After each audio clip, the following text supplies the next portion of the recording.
Did you know, in the state of Assam, located in the northeast of India, an uprising began quietly against the British long before the Revolt of 1857?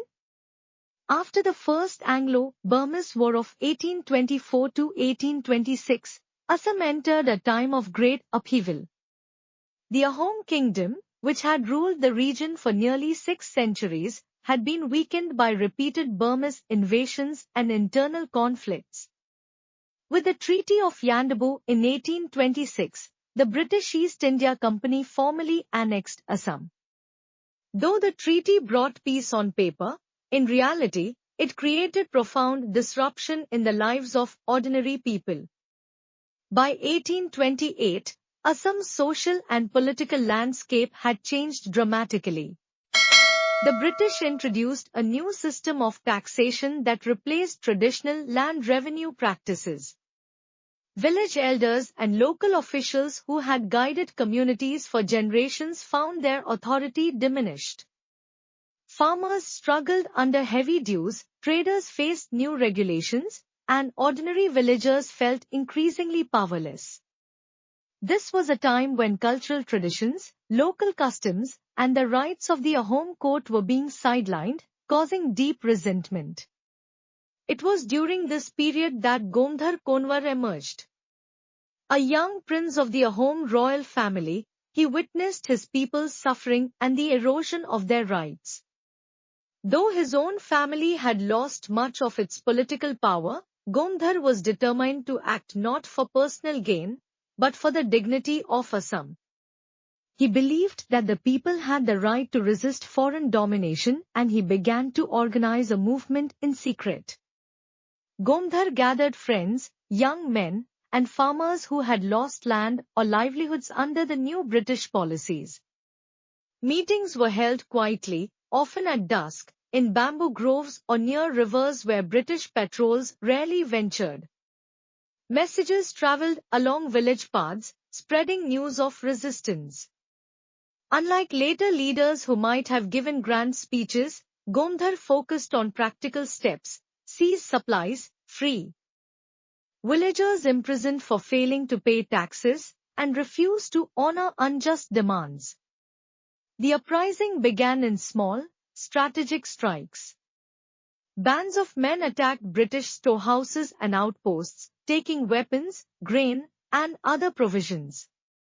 They moved swiftly and disappeared into forests or along rivers, avoiding direct confrontation with larger forces.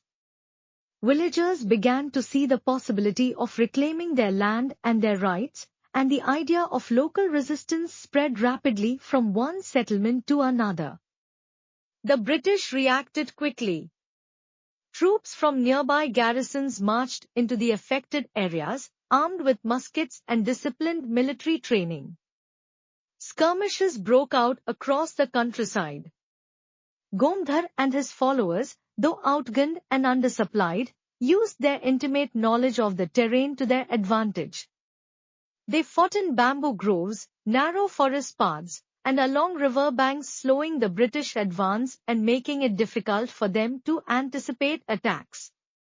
Despite their courage, the rebels faced enormous challenges. They had few weapons and limited ammunition.